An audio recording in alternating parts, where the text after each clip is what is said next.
சீரியல்களின் full எபிசோடுகளை Sun டிவியில் ஒளிபரப்பான உடனே எக்ஸ்க்ளூசிவாக சன் நெக்ஸ்டில் மட்டும் ஃப்ரீயா பாருங்கள். நீலமதி, அத்தை, உன்கிட்ட கொஞ்சம் பேசணுமா? என்னத்த சொல்லுங்க. கதிரை பத்தி உன்கிட்ட பேசணுமா? அவனை என்ன ஏதுன்னு கொஞ்சம் பாருமா. அவன் ஏதோ சிஇஓ ஆயிட்டான் அது இதுன்னு சொல்லிட்டு இருக்கான். எதுவும் பிரச்சனை மாட்டிக்காம கதிரை கொஞ்சம் கவனிச்சுக்கோமா. அத்தை, ஒன்னும் பிரச்சனை இல்ல அத்தை. நீங்க எதுக்கும் பயப்பட தேவையில்ல. அவங்க ஒரு நல்ல இடத்துல தான் இப்ப இருக்காங்க. நானும் இவ்வளவு நாளா அவரு ஜேபி கிட்ட தான் வேலை பாக்குறாருன்னு நினைச்சிட்டு இருந்தேன். ஆனா ஜேபி ஃப்ராடுன்னு தெரிஞ்சு இவரை சிஇஓ ஆக்கிட்டாங்க. அதனால நீங்க உங்க பையனை நினைச்சு கவலைப்படாதீங்க. உங்க பொண்ணை பத்தி மட்டும் நீங்க யோசிங்க.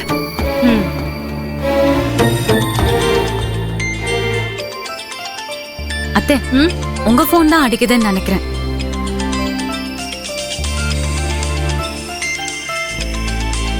நான் போய் பாக்குறேம்மா.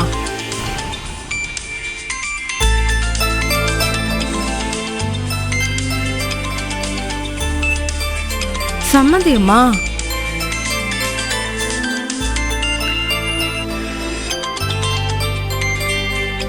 யாருத்த போன்ல? உங்க அம்மா தான் கூப்பிடுறாங்க. சௌந்தர்யா ஏதாவது பிரச்சனை பண்றாளான்னு தெரியலையே. எதுவா இருந்தாலும் பரவாயில்ல, அட்டென்ட் பண்ணி பேசுங்க. ஹலோ சம்மந்தியம்மா, வணக்கம்மா. வணக்கம்மா, எப்படி இருக்கீங்க? நாங்க நல்லா இருக்கோம்மா. இளமதியும் ரொம்ப நல்லா இருக்கா. இங்க ஒரு பிரச்சனையும் இல்ல. அங்க ஒண்ணும் பிரச்சனை இல்லையே. இங்க ஒன்னும் பிரச்சனை இல்ல. போன் பண்ணா பிரச்சனை இருந்தாதான் போன் பண்ணணுமா என்ன? இல்லம்மா, அந்த மாதிரி சௌந்தர்யா பண்ணிட்டு இருக்காளே, அதனாலதான் கேட்டேன். சௌந்தர்யாவை பத்தி நீங்க கவலைப்படாதீங்க. அவ பாட்டுக்கு கம்பெனியை நிர்வாகம் பண்ணிக்கிட்டு நிம்மதியா இருக்கா. நானும் எங்க வீட்டுக்காரரும் வெளியூர் போறோம். அந்த விஷயமா தான் உங்களுக்கு போன் பண்ணேன். அப்படியா? என்ன சம்மதியம்மா, வெளியூர் பயணம்? ஏதாவது விசேஷங்களா? அப்படியெல்லாம் இல்லங்க. முன்னாடி எல்லாம் ஆபீஸ் பிசினஸ்னு ரெஸ்ட் இல்லாம ஓடிட்டே இருப்போம். முக்கியமான விசேஷத்துக்கு கூட கடைசி நேரத்துல போய் தலையை காட்டிட்டு ஓடி வந்துட வேண்டியதா இருக்கும்.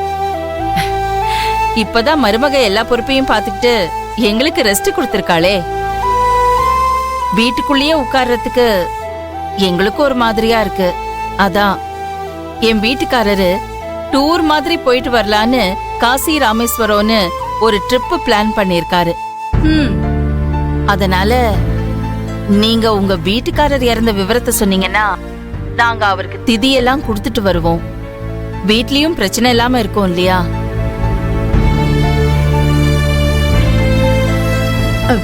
இல்ல சம்மந்தியம்மா, அதெல்லாம் வேண்டாம். இல்லங்க, பரவாயில்ல, நீங்க சொல்லுங்க.